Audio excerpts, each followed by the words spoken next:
Earlier in the year, we had an oversight and investigation hearing on the origins of COVID. And we had individuals in front of us from the CDC, the NIH. We had some folks who still, one, perpetuated the narrative that this disease came from a cave somewhere in China or a wet market, right? Despite all evidence pointing to the contrary. You had the email proof showing that they wanted to silence and deplatform opinions that were from Harvard, Oxford, Yale, Stanford educated doctors.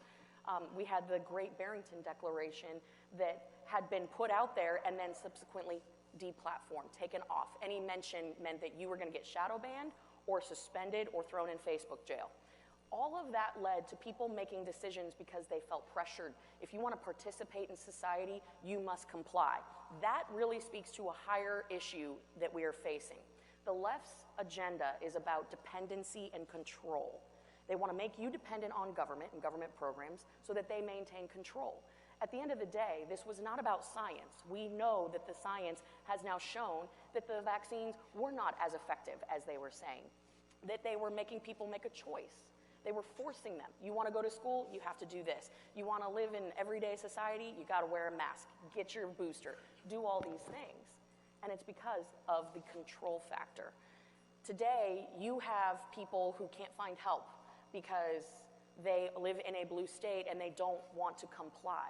How many members of the military were kicked out? How many nurses and doctors no longer are employed because they got kicked out of their hospital or their office?